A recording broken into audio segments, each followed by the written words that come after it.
Hai, masih bersama saya Mr. Z bicara. Tentu saja bicara tentang kebenaran berdasarkan fakta, data, dan realita. Proses sidang Nikita Mirzani ramai diperbincangkan di berbagai media. Sidang yang dilaksanakan di Pengadilan Negeri Jakarta Selatan menuai pro dan kontra. Teman-teman, saya ingin mengulas apa yang sebenarnya terjadi dalam proses persidangan tersebut. Bagaimana dengan dakwaan jaksa? Benarkah semuanya? Kita bacakan informasi berikut ini. Dari Tempo.co, Nikita Mirzani didakwa melakukan pemerasan dan pencucian uang. Nikita Mirzani meminta sejumlah uang kepada Reza Gladys untuk mencabut ulasan negatif terhadap produk milik Reza. Tempo.co, Jakarta. Aktris Nikita Mirzani menjalani sidang perdana di Pengadilan Negeri Jakarta Selatan pada Selasa 24 Juni 2025. Agenda sidang adalah pembacaan surat dakwaan oleh jaksa penuntut umum. Nikita Mirzani tiba di Pengadilan Negeri Jakarta Selatan sekitar pukul 10.00 WIB. Ia mengenakan rompi orange dengan tangan diborgol. Adapun persidangan dibuka oleh majelis hakim sekitar pukul 12.00 WIB. Sidang dibuka dan terbuka untuk umum, kata ketua hakim. Hakim kemudian mempersilahkan jaksa untuk membacakan surat dakwaan. Jaksa menyatakan Nikita telah memeras korban bernama Reza Gladys. Nikita sengaja memberikan ulasan negatif terhadap produk kecantikan yang dimiliki korban. Lewat asisten pribadi Ismail Marzuki atau Mail, Nikita meminta sejumlah uang kepada Reza Gladys bila ingin ulasan negatif itu dicabut. Nikita meminta imbalan sebesar 4 miliar yang diberikan secara terpisah. Sebanyak 2 miliar ditransfer ke rekening, sementara sisanya diberikan secara tunai. Hal ini yang menjadi dasar bagi Reza Gladys melapor ke Polda Metro Jaya. Menurut jaksa, Nikita telah melakukan tindak pidana berupa ancaman pencemaran terhadap Reza Gladys sebagaimana diatur dengan pasal 45 ayat 10 huruf A, pasal 27B ayat 2 Undang-Undang ITE. Selain itu, jaksa juga mendakwa Nikita Mirzani atas tindak pidana pencucian uang yang diterima Nikita Mirzani dari Reza Gladys, dicuci lewat berbagai transaksi elektronik dengan pengadaan barang, sebagaimana diatur dalam pasal 2 ayat 1 Undang-Undang TPPU, tutur jaksa. Oke teman-teman, itu tadi adalah dakwaannya. Oke, kita bahas.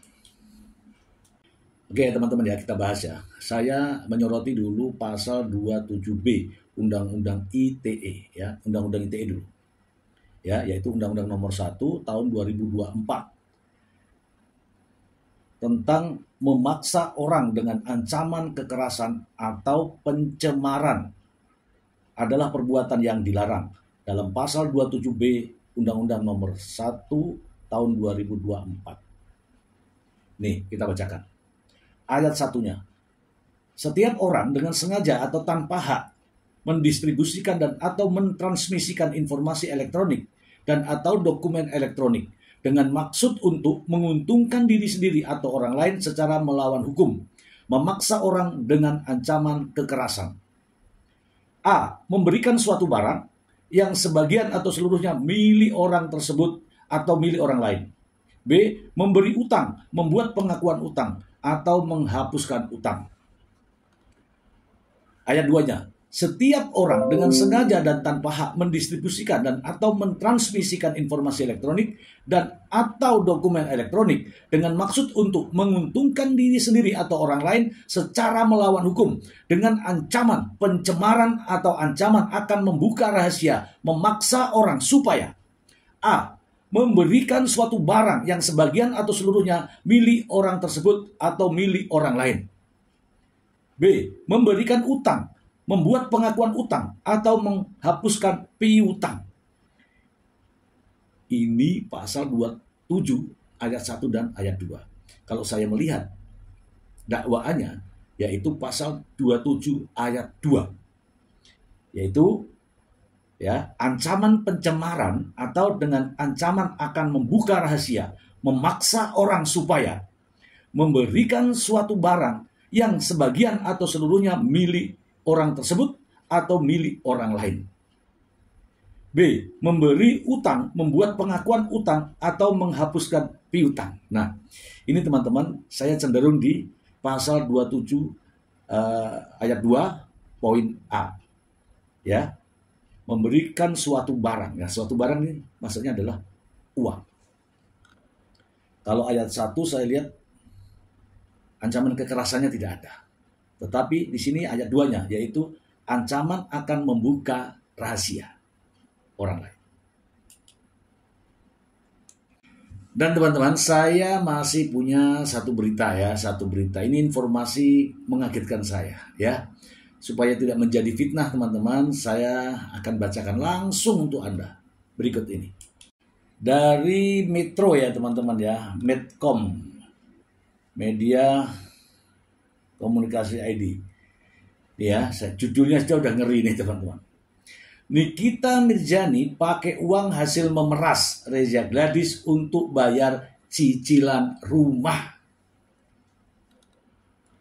Jakarta, kasus dugaan pemerasan yang dilakukan Nikita Mirzani terhadap Reza Gladys memasuki tahap persidangan. Dalam persidangan terungkap Nikita Mirzani melalui asistennya yang bernama Mail memakai uang Reza Gladys untuk membayar cicilan rumah. Permasalahan ini berawal ketika Nikita Mirzani memberikan ulasan jelek kepada produk kecantikan milik Reza Gladys melalui arahan Mail yang merupakan asisten Nikita. Reza Gladys kemudian mentransfer uang 4 miliar dengan harapan produk kecantikannya tidak dijelek-jelekan lagi. Dari 4 miliar yang diberikan Reza Gladys, sebanyak 2 miliar ditransfer kepada PT Bumi Parama Wisesa. Belakangan diketahui rekening itu merupakan perusahaan dari pengembang perumahan elit di kawasan Tangerang Selatan. Terdakwa Nikita Mirzani mengarahkan saksi Ismail Marzuki agar saksi Reza Gladys Pretinisari mentransfer ke rekening dengan nomor rekening atas nama Bumi Parama Wisesa dengan kata-kata kesini aja nanti kasih not Nikita Mirzani gitu Mail. Jelas jaksa membacakan dakwaan. Selanjutnya, sekira pukul 17.08 WIB Reza Gladys mengirimkan bukti tangkapan layar sudah mentransfer uang sebanyak 2 miliar ke rekening BCA atas nama Bumi Parama Wisesa. Kemudian saksi Ismail menjawab, Oke dok, siap, thank you ya dok. Besok untuk sisanya kabarin ya jam berapa. Soalnya kita mah ke Lampung jam 5, lanjut jaksa. Beberapa saat setelah transfer, Reza Gladys menyerahkan uang lagi sebesar 2 miliar kepada Mail di sebuah mall. Nikita kemudian menyetor uang tunai dari Reza Gladys itu kepada perusahaan sama untuk cicilan rumahnya. Pada tanggal 18 November 2024 terkait uang tunai sebesar 2 miliar rupiah, terdakwa Nikita Mirzani melakukan setoran tunai sebesar 1 miliar 400 juta 486.234 rupiah ke rekening Mandiri dengan nomor atas nama PT Bumi Parama Wisesa untuk pembayaran angsuran hunian 1 unit di Navapark BSD Kabupaten Tangerang, jelas jaksa. Nikita didakwa dengan pasal 45 ayat 10 huruf A junto pasal 27B ayat 2 Undang-Undang Nomor 11 Tahun 2008 tentang Undang-Undang TE sebagaimana telah diubah dengan Undang-Undang Nomor 1 Tahun 2024 tentang perubahan kedua atas Undang-Undang RI Nomor 11 Tahun 2008 tentang ITE junto pasal 55 ayat 1 ke 1 KUHP. Jaksa juga mendakwa Nikita dengan pasal 3 Undang-Undang Republik Indonesia Nomor 8 Tahun 2010 tentang pencegahan dan pemberantasan tindak pidana pencucian uang. kita bahas ya teman-teman. Namun sebelum itu teman-teman, ada sedikit tayangan berikut ini. Isinya Reza yang mengejar sahabat saya Mail. Ya, tidak pernah Mail yang selalu aktif menghubungi Reza, tapi Reza yang menghubungi Mail terus. Banyak. Ya, jadi kalau yang kalian dengar dari dakwaan yang dibacakan JPU tadi, saya ternganga-nganga. Karena tujuannya si Reza ini sebetulnya adalah Dokter Samira alias Doktif. Tapi kenapa saya yang ditahan sekarang? Kenapa saya dan sahabat saya yang ditahan? Padahal saya tidak pernah meminta uang dia yang memberikan. Uang itu cuma-cuma. Dan saya bertanya, kenapa Reza Gladys memberikan uang itu cuma-cuma? Ada apa? Mohon maaf ya teman-teman ya, saya mendapatkan tayangannya hanya itu. Kalau itu gimana ya? Lebih baik tidak usah berucap. Kenapa? Karena dari pertama, kemudian beberapa waktu sebelumnya, kemudian terakhir ini ada perbedaan.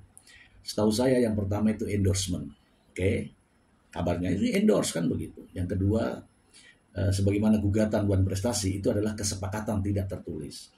Namun yang terakhir saya mendengar secara langsung itu adalah pemberian cuma-cuma. Pemberian cuma-cuma itu 4 miliar. Kalau kita di lampu merah, pemberian cuma-cuma itu sedikit ya. Tapi kalau pemberian cuma-cuma 4 miliar, oh my God, kan begitu ya teman-teman ya. Oke, kita lanjut ke pembahasan yang terakhir ya, terkait dengan adanya uang yang dipakai oleh Nikita Mirzani untuk pembayaran cicilan. Dari berita yang tadi ya, kalau itu ulasannya, kalau itu benar, itu adalah modus masuk dalam kategori pencucian uang. Kenapa? Pertama, uang melalui transfer. Transfer bukan rekening yang bersangkutan, tetapi rekening orang lain untuk kepentingan lain. Ya, ini modusnya ya.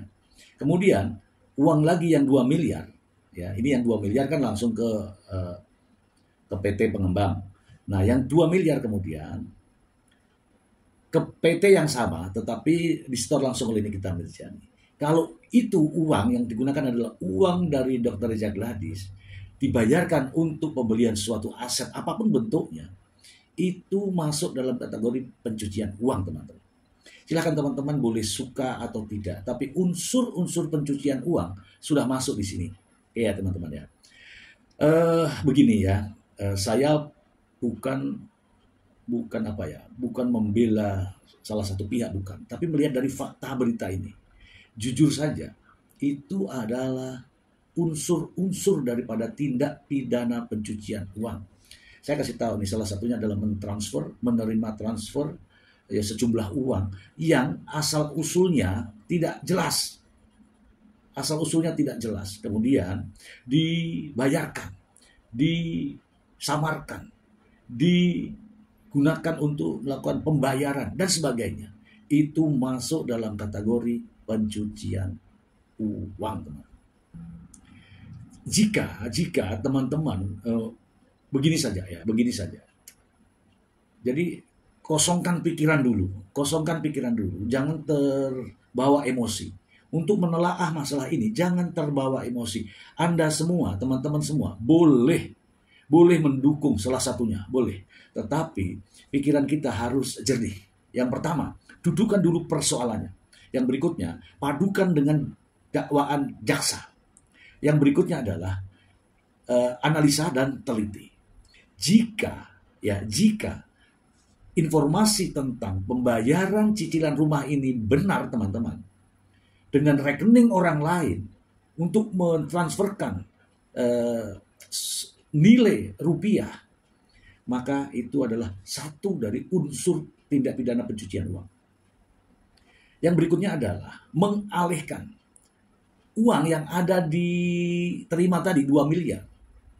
Kemudian dimasukkan melalui tunai ke bank, kemudian ke rekening orang lain dengan tujuan untuk membeli sesuatu, apapun itu, apakah barang atau aset, tanah dan sebagainya, bangunan, rumah dan sebagainya. Itu adalah salah satu dari unsur tindak pidana pencucian uang. kalau berbicara mengenai hal ini teman-teman, ya kita akan melihat bagaimana jaksa membuktikan dakwaannya. Lantas, bagaimana pengacara atau penasihat hukumnya membuktikan bahwa Nikita Mirzani sah menerima uang 4 miliar itu dengan tanggapan dari eksepsinya. Sebelum itu mari kita simak dari sang pengacara berikut ini. Minggu depan kita mengajukan eksepsi. Anda tunggu aja hari Selasa, insya Allah jam 10 saya akan mengajukan eksepsi secara terperinci satu persatu. Yang terpenting, clear tadi dengan adanya pembacaan dakwaan maka secara sah tidak ada tindak pidana pemerasan. Jadi saya kasih waktu 7 kali 24 jam untuk segera minta maaf kepada Nikita Mirzani. Ya, itu yang saya sampaikan dan ini permintaan Nikita Mirzani karena dia sudah mendengar sendiri tidak ada tindak pidana pemerasan karena selama ini selalu dikategorikan Nikita telah melakukan pemerasan. Nikita minta dalam waktu 7 kali 24 jam segera meminta maaf kepada Nikita Mirzani karena selama ini menyatakan Nikita telah melakukan pemerasan seperti itu. Ya. Kalau pihak sana tidak mau itu gimana? Urusan nanti, urusan hukum yang akan bekerja. Ya, karena kalau kita minta supaya minta maaf itu kan urusan moral.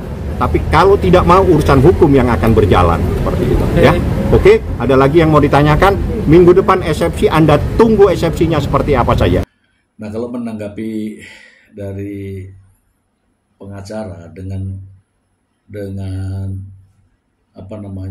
memberikan waktu ya 7 kali 24 jam untuk minta maaf, saya jadi aneh. Terus kalau tidak minta maaf, kenapa? Masalahnya di mana? Ini masalah sudah sampai di sidang pengadilan.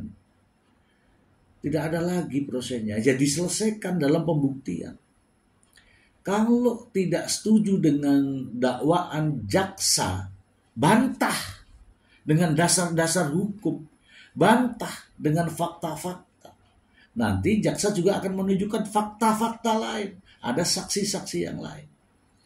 Begitu ya teman-teman ya. Jadi tidak perlu kita menggebu-gebu untuk memberikan dukungan. Karena apa? Kita belum tahu persoalan yang sebenarnya. Tetapi dari pasal-pasal yang dipersangkakan, dari pasal-pasal yang didakwakan, ini pasal yang berlapis. Dan ini masuk dalam kategori tindak pidana khusus, teman-teman. Semoga informasi ini bermanfaat untuk Anda. Terima kasih. Bye.